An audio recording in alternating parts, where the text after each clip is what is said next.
Hello everyone and welcome to another episode of Recipe Rivals. It's fall, Halloween is coming up, and there's something special in the air right now. Smells like pumpkin spice. Hey Logan. What? Why couldn't the jack-o'-lantern take a chance? 'Cause he's lighted? 'Cause he didn't have any guts. What the?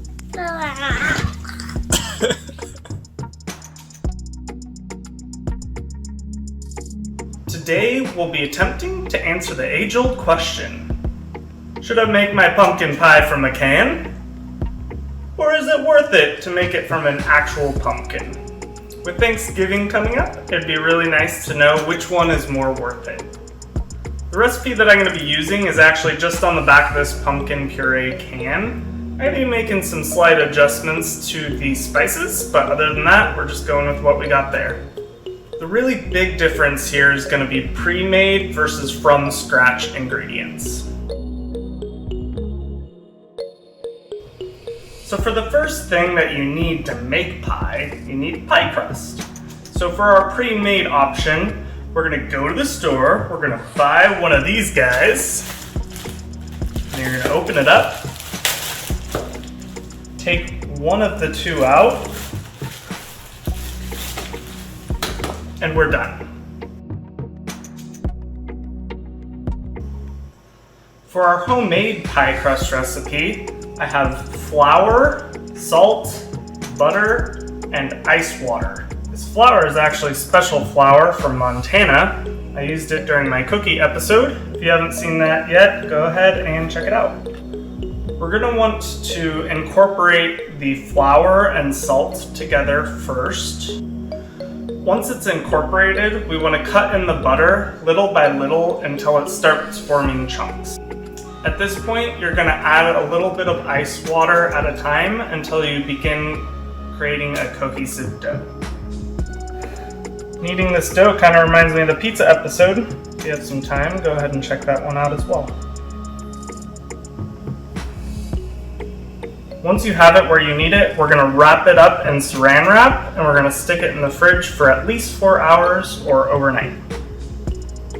After your 4 hours or overnight has passed, you're going to be left with a nice hard pie dough that we're going to want to roll out into roughly the shape of a circle. We'll remove that saran wrap, place it on a clean surface, and use a rolling pin to roll it out.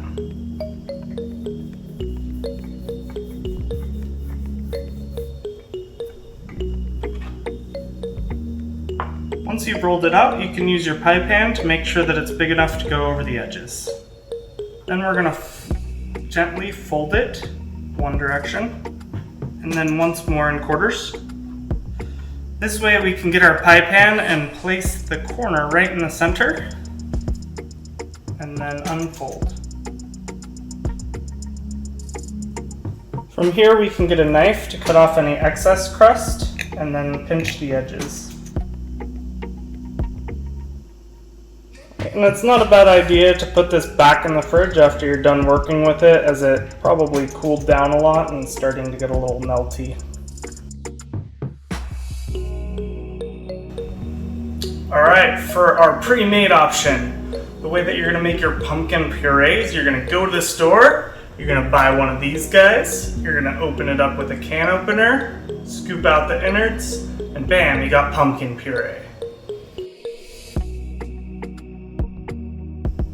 The first thing that you need in order to make from scratch pumpkin pie is pie pumpkins. It's notable that these are different than your standard jack-o'-lantern pumpkin. They're much smaller, they have a much better flavor.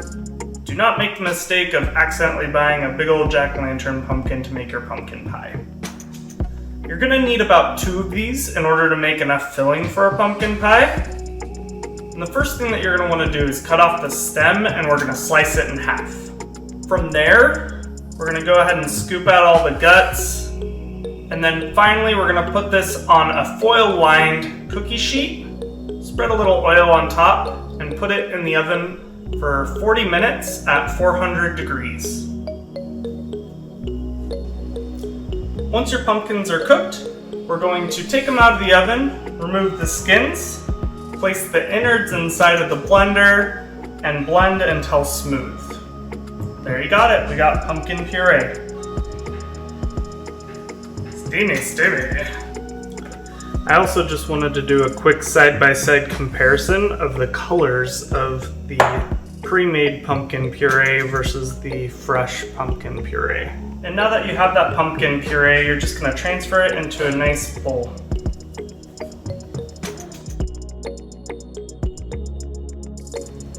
For the pre-made sweetened condensed milk, we're going to go to the store. We're going to buy some sweetened condensed milk. We're going to pop it right open. This one doesn't even need a can opener. And outpour the contents. And there you go.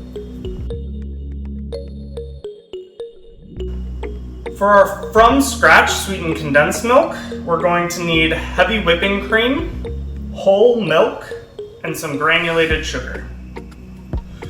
Go ahead and get yourself a pot. We're going to put 3.5 cups of milk, half a cup of heavy whipping cream, and a full cup of granulated sugar.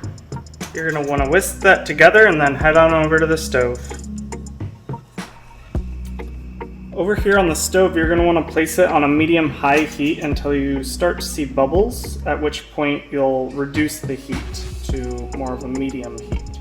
We're going to want to let this reduce for about half an hour, at which point you'll have approximately 1 3/4 cup of liquid. Be careful not to let yours bubble over like I did, and make sure you're stirring relatively constantly to ensure that there's no milk that gets stuck on the bottom. You'll notice towards the end that as you stir it, the bubbles continue to go pretty crazy. At that point, you can transfer it into a container to cool. Slightly more, it's closer to 2 cups. And for that from scratch sweetened condensed milk, you're just going to want to make sure it has a nice sticky texture like sweetened condensed milk. And we'll mix that together with our pumpkin puree.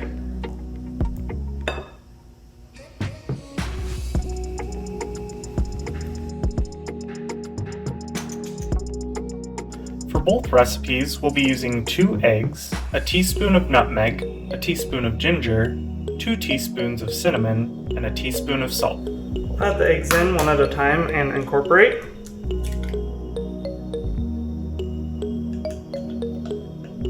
Add the cinnamon, nutmeg, ginger, and salt. Mix until it is a solid color and incorporated. And then next we'll take the pre-made shell and we'll just pour in this mixture before putting it in the oven.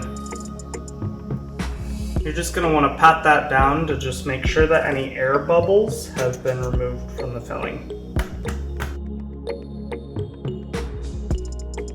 We're going to throw both pies into the oven for 15 minutes at 425.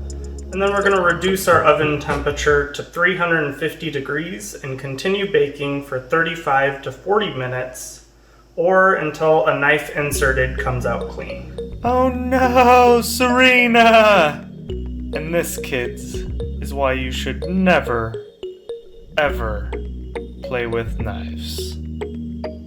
While those are baking, let's talk whipped topping. For the pre-made version, it's a little bit tough. You gotta go to the store and you gotta buy one of these. And you're done. For the from scratch version of whipped cream, we're gonna need heavy whipping cream, vanilla, and powdered sugar or confectioner's sugar. The stand mixer is a must for this one. We're going to start by putting 1 cup of heavy whipping cream inside the mixer. And we're going to beat that until we see soft peaks. At that point, we're going to go ahead and add the vanilla and powdered sugar and wait for those peaks to form again.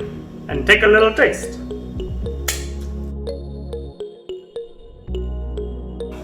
Now let's talk about the 3 things that we look for in the Recipe Rivals kitchen. The first one is ease to follow recipe. Now, it goes without saying that the pre-made stuff is way easier to follow than doing everything from scratch. scratch. On the second topic of creativity, it's way more creative to make everything from scratch versus take everything that's already pre-made. With that being said, the from scratch recipe was so much more labor intensive that it's going to have to make that up in the taste category. So without further ado, let's go ahead and look at those pies. At this point, it's getting pretty late, so we're gonna let these cool and we're gonna eat them tomorrow. All right, the day has passed, the pies are cool, and we're ready to dig in.